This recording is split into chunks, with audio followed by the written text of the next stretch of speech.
Hi, I'm Nikki from Teaching Autism, and welcome to the Autism and Special Education Community Podcast. Are you an autism or special education professional? Are you a teacher or therapist looking for support and new ideas? You may even be a parent, family member, or carer. This podcast is perfect to help you find out more information, support, and get some of your questions answered.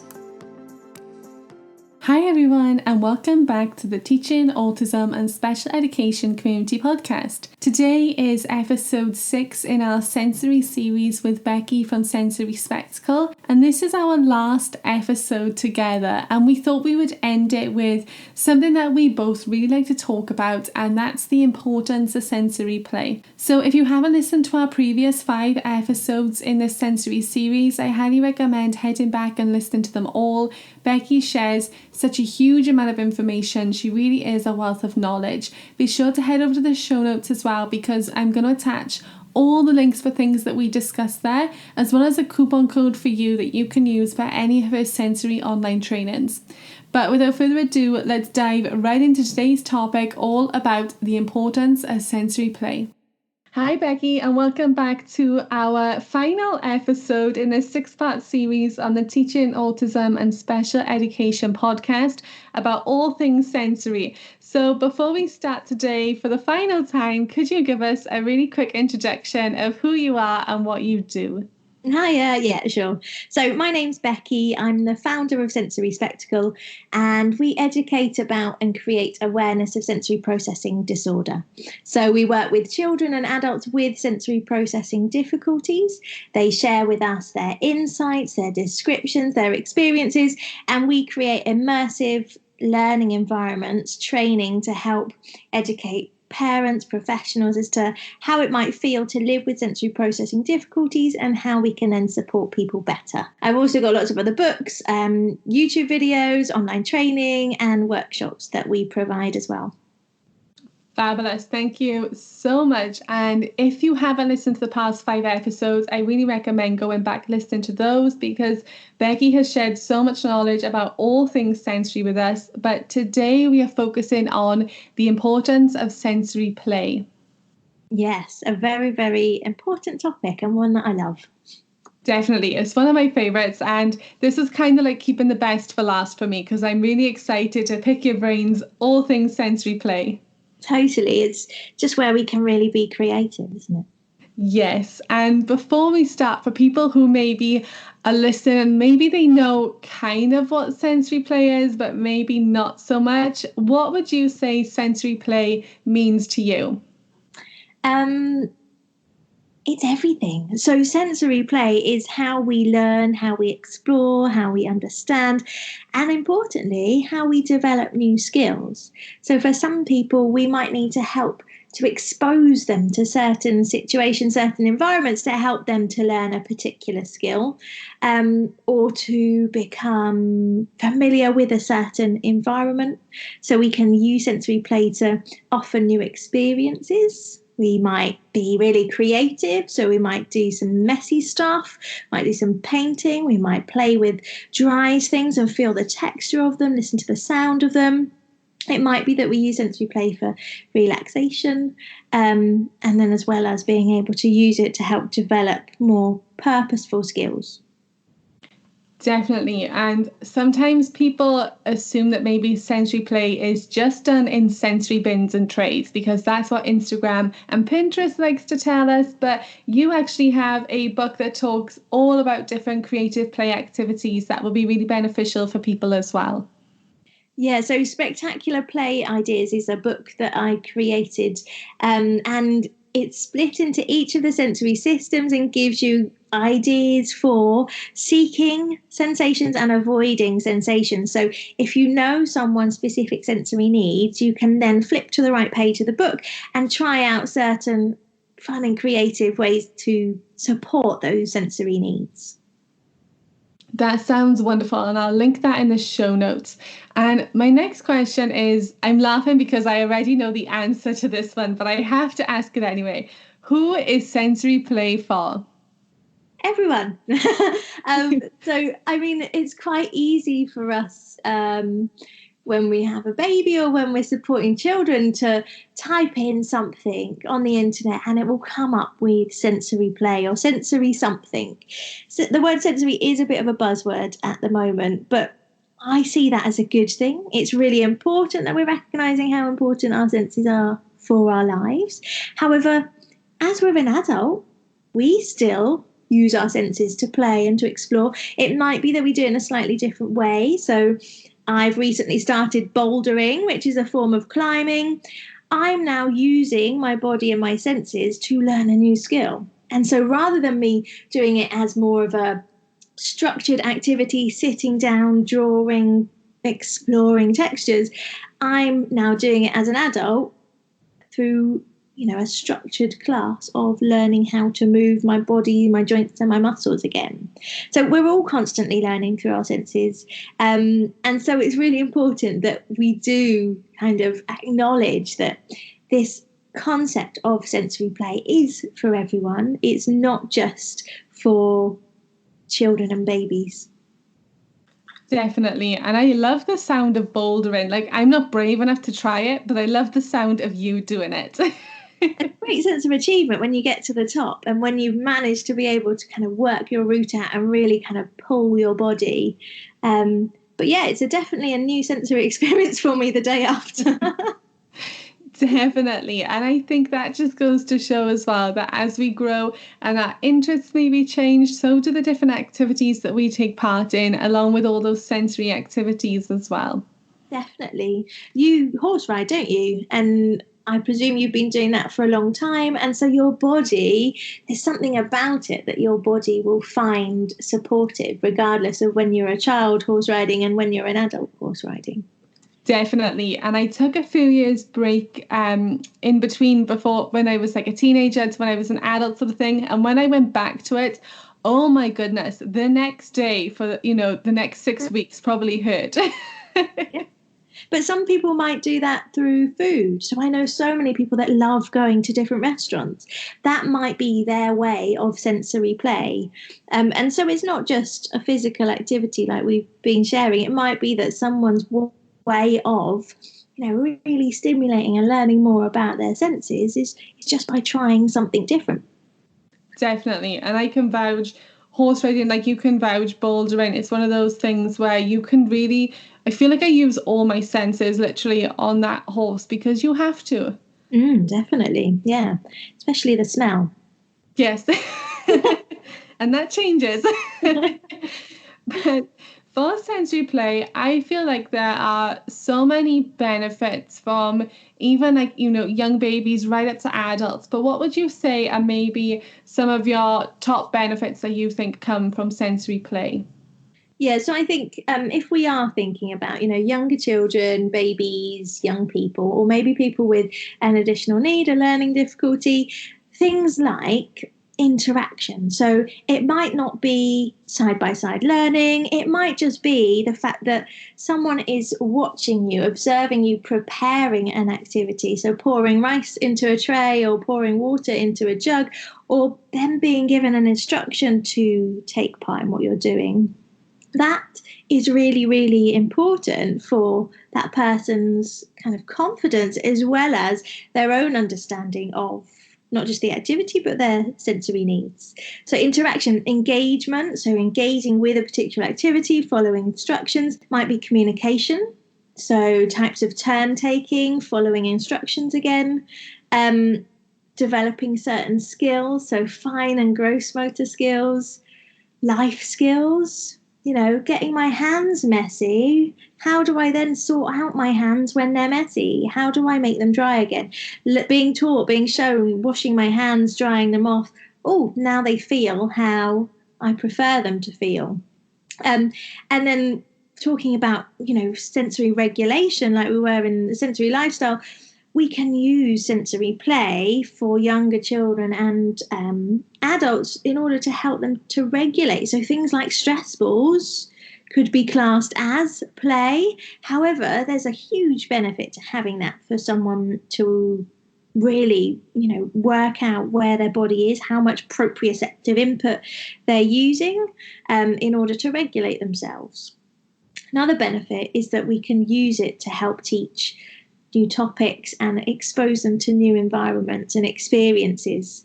And I know I spoke a little bit about this when we talk about sensory rooms, but we don't have to have a big jazzy environment to do that. We can use the sensory activities to then introduce topics as well. And that may mean that it's slightly more motivating for that student to want to understand or want to engage with, because you've chosen something which is a little bit more of interest or meaningful to that student. Definitely. And I think one of the most common questions that I get are from teachers who are struggling to get their students to engage. And I think any sort of sensory play activity is a great place to start working on building up that engagement and the concentration and the attention, because these activities are so exciting. And like you say, we can link them to different themes, we can link them to their interests. I think it's a really great place to start. Definitely. And we'll see it as a different way of learning, and we are learning. And I think sometimes if we always use the word play, we may not be thinking that actually it's a form of education. So by having sensory activities, we can then use them to teach as well as to have fun and explore. And if we don't enjoy the activity, then our students will probably recognize, oh, actually, why do I want to do this? This doesn't look like much fun. That's not very exciting. Whereas if it's something that we can all enjoy, you're more likely to then be able to really encourage and excite your students to want to learn more, which then in the long run will help them to build up, like you were saying, their concentration, their focus, so that when they can come back into the classroom or they're doing more structured learning, they'll find it easier to sit down and focus for longer because they've been exposed to that in different ways previously. Definitely. And I've always found them great ways as well to build relationships, because the kids always want to have fun, like they want to be enjoying. And if you're just seen as someone who sits them at a desk and does math with them and makes them do their sounds, like they're going to be bored and they're going to see you as boring. But as soon as you pull out different fun activities, especially like sensory play, you've incorporated different things that maybe they love, and you're seen as all of a sudden that you can have fun, I think they relate to you that little bit better, and it helps you build that relationship too. Definitely. And it also shows to them that you know them, and you want to create something that you know they're going to enjoy because it's more fun. Definitely. And I know I kind of feel like these are so important to staff, so that it sort of helps them as they grow as well, and as they get older through different phases of life and school. But why do you think it is so important for us to be doing these different sensory activities? I think it just goes back to everything that I've been talking about through the series, and that's that we need our senses for everything. As a baby, the moment we're born, we're learning about our environment through our senses. So the warm feeling of our caregiver, the smell of them, the sounds that are around us, the lights, all of that is helping us to build up this experience of what's around us. And so our senses have to start to work together. And if our senses find it difficult to coordinate and work together, integrate, the term is, then we're going to find it difficult then to develop certain skills. And so as a baby, as a child, it's really important that we create lots of opportunities to help this repetition of sensory experience, so that then in our brain we can build up all of these neurons firing, so we can do that activity a lot easier. So as a baby, we may do messy play, and that might be in the build up to actually weaning and starting to eat. It might also be them learning and feeling where their hands are, where their feet are, because they can feel that certain sensation on their skin. Then as someone gets older, skills like hand-eye coordination, that involves a lot of senses. It involves my visual sense, because I'm going to see the object I'm going to pick up. It's going to involve tactile, because I'm going to feel that object in my hand when I have picked it up. But also it's going to involve proprioceptive input, so my body awareness, the way I use my joints and muscles. And so those three senses have to integrate, they have to work together just for me to reach out and pick something up. And for us as an adult, we might do that in our everyday lives so much, but we don't say, oh, that's my visual, tactile, and proprioceptive senses. We just do it. And so when we're doing our daily activities, that's what's really important to remember with sensory play. That's the aim of what we're doing. We are reaching out and picking things up. We are looking at things. We're giving that eye contact. We are exploring smells. We're exploring how our body feels. So if we don't expose people to new experiences, new ways of doing things, then it's less exciting for their brain. They'll find it they'll be less willing to want to explore things, because actually it's really exciting when our brain gets to do something new. Definitely. And I think we can all vouch for that as well. Like, we hate when we go to the same old teacher training and we're going over the same thing. But as soon as something new comes along, everyone's really excited and everyone's paying attention because we're all ready for something new and something exciting. So I think we can really relate to that as well. Oh, yeah. And that's because we're all sensory beings. We can all, follow our routine of our daily life every single day. But as soon as there's something different or exciting, think about the build up to the summer holidays for a teacher, but then also for a parent. The parent's thinking about, oh, I need to pack all of these things because we're going in an aeroplane, or because we're going on a ferry, or because we're going to a cottage. But that starts a good couple of weeks before the actual activity happens. So that anticipation is actually the exciting part that our brain's focusing on because it's different. Whereas my daily routine will still carry on happening, and it's not something that I have to really think about changing because I'm so familiar with it. And I think another great thing about trying all these different activities as well is that it can help our students realize what they like and what they find helpful for their self-regulating as well. And that can be beneficial for the future. So I don't know how many times I've gone in and there's a 15-year-old student and nobody knows how to help them self-regulate because they don't know what that student likes. But if we're trying all these things from an early age, like you say, they're getting that experience and they're being able to try new things. They can learn for themselves as well what maybe they find helps them relax and what they like.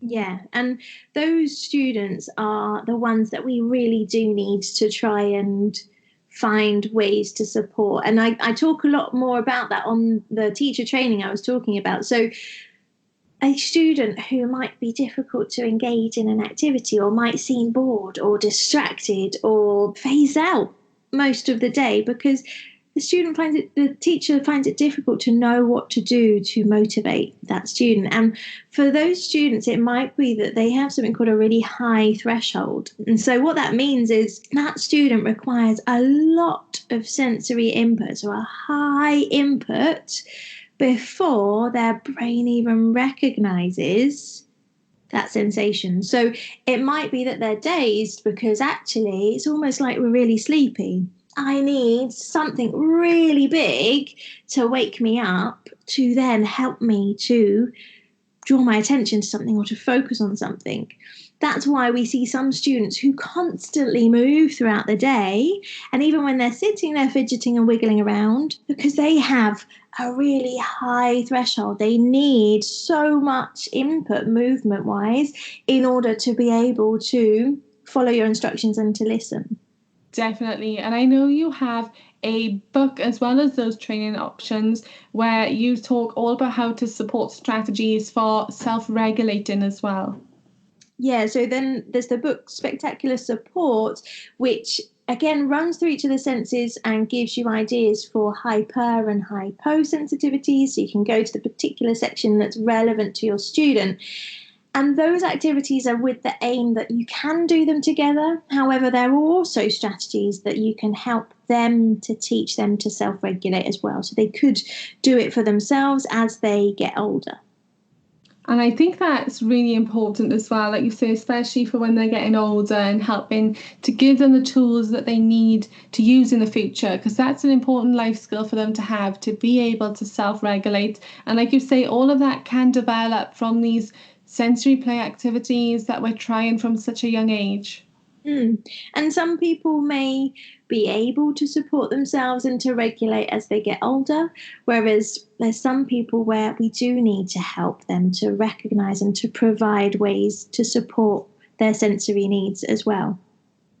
And talking of those different sensory activities as well, what are some of your favourite sensory play activities? I know you have a YouTube channel where you share lots of different ways to make different sensory play activities, but what are some of your favourite go-tos? So my first go-to actually is something that involves movement. So again, it's free, but also it's great for our mental health to get people moving, regardless of their physical ability to move. Being involved in group activities or doing things together or just changing the way that our body moves is really, really important. More play-wise, some of my favourite things, as I mentioned in a previous podcast, is anything getting messy. So mud, goo, paint, bubbles, dough, clay, really exploring through our hands, through our body, visual elements. So you can blow bubbles and you can do printing, you could do oil painting, and you get a really exciting visual when you print that onto paper. Mud, so being outside. I mentioned about gardening in the previous episode. So gardening's great for so many different sensory aspects, but just having a tray with some mud or some soil in it actually can be great because you can mould it into certain shapes. It's not the same as, say, sand where it loses its shape. It's a little bit more like that kinetic sand that keeps its shape. And then I always, on all of my workshops, teach people how to make a stress ball. So a really, really simple way of making a stress ball with a food bag, some rice and some balloons, and a bubble machine. So using a cup. And I think we've shared the link to that already, but we can post it on this podcast too. The last thing that it's a favourite of mine, is something called an Explorer bowl, which is a cocktail bowl. So you can get a big plastic bowl, and I will personalize that bowl to have something in it specific for that student's needs. So it might be that they're a visual seeker, so I put lots of small mirror balls that you can get from like the pound store in the cocktail bowl. I might put neon things because we know that neon are up to 8 times brighter than regular colours if you really do have someone that seeks that visual input. I might make it with something inside that makes a sound. So I might put bells inside if it's someone for auditory. I might put bells inside a pencil case. I might make it weighted. I might think about the tactile experience and put lots of different natural textures in there, like fir cones and soft things to get that contrast. So an Explorer bowl is probably one of my favourite, most adaptable items to get. I love all of those activities. You shared so many good ones. I love how everything you sort of shared was the messy play ones, and then you sort of shared alternative ones as well. But I love them, especially the explorable. Like you say, that can be adapted in so many different ways as well. Yeah, and I think I found that it's really effective because it's similar to having a tray. So we know that we have tough trays or builders trays or whatever they are to do big group kind of activities. But having something where this bowl is for this specific person, it's actually quite easy for them to also set up their own. So it might just be that one day the activity is they each have one of these bowls and they put their own things in there and they can explore it and play with it or make it or whatever it is that you put on the table. And you can then see from their own preferences, have they gone for wet gunky things? Have they gone for dry things? Have they gone for noisy things? Have they gone for visual things? And that's the way that we can learn more about their own sensory preferences. I love that. It's such a great way to find out, like you said, what the students are going for and really get to know them as well and what they like to play with sensory wise. Yeah. And then, you can use similar things for then specific teaching as well. So it might be that you add in numbers or add in letters or spelling and you use that sensory element to help with that teaching. And, teaching and play like we've said, we learn through play. So play is one of the biggest learning approaches we can use. Definitely. And I think it's great to see just how many more people and teachers and even families and parents as well are now on board with the whole learning through play philosophy. Yeah, it's a huge craze. And I think it's not about adding limitations. I know we've mentioned before, I love messy things. Other people don't love messy things. But it doesn't mean for you not to do a particular activity because it's not your preference. So find someone else that does love doing it so that then you can still create that positive, exciting, fun environment so that your students can be exposed to different sensory elements. Definitely. And I think that's a great way as well for you to give more responsibility to your staff in your classroom. Because I was one of those people who, like we mentioned in previous episodes, cannot cope with things like that. But I just used to have someone else lead that session. They loved leading a session. The kids loved the messy play, and I didn't have to go through it. So it was perfect for everyone. Exactly. That's what we need. Someone that loves it and someone that doesn't. Yes, because then the children who hate it, they can come and sit with me as well, and we'll do something else. So you're really catering for everyone then. Definitely. And I think there's some students, as soon as they see you go in that messy play cupboard or the sensory, wherever you keep your resources, they'll be following you. They'll be keeping an eye out to see what it is that you're going to be getting out. Oh, definitely. For us, it was when we have table mats for different activities and different subjects, and we always had the same table mat for sensory play. And in the end, we used to get the table mat out last because as soon as that mat came out, all the children were there ready because they wanted to know what you were doing, what you were putting in it, when they could get their hands in there. That's a great idea. I like that. It did work really well. But I think that is all of our questions today about sensory play. But before we go, what is one takeaway you would like any of our listeners to take away today about sensory play? I think remembering that sensory play is a part of our development. So, regardless of age, it should be something that we all enjoy and that we can explore and we can try. And it's not about things going right or things going wrong, it's about that experience and offering ourselves a new way of being able to interact or engage or to communicate with someone that we support or a teacher or parent or whoever it might be, but also that it's a really effective way for us to learn new life skills as well. Definitely. And I think it's important to remember that, don't be scared for trial and error. I feel like a lot of what we do has to start with a little bit of trial and error. Yeah, definitely. Don't worry if your clothes get a little bit messy. Don't worry if the floor isn't clean. We can sort that out as long as it's safe. Definitely. And I'm really sad because this is the last episode today in our 6-part series. But if people want to learn even more, where can they find you? So I'm on Instagram. So if you search for Sensory Spectacle, you can find me on Instagram, on Facebook, on Twitter. Obviously on my website, sensoryspectacle.co.uk, there's lots of information about what sensory processing disorder is, links to our YouTube channel, as well as our online training. And we've also got a shop on there with some of these books that I've been mentioning, but also some sensory support items, so things that you can buy at a really affordable price, and some downloads, so information downloads for you to share in your offices or in your staff rooms or wherever it might be beneficial for other people to be aware of it too. Perfect. Thank you so much. I will put all those links in the show notes for anyone who wants to head over and find you. And you've also given us a 20% discount code off your online courses for a year as well. So make sure to head to the show notes and you can find the coupon code and all the direct links there. Yeah, that's right. So you could sign up for one of them if you like it, then you can use the same code to sign up for a different course. Perfect. Thank you so much, Becky, for coming on and talking all things sensories for 6 different episodes and sharing your time with us. I really appreciate it. No, it's been a lot of fun. Thank you.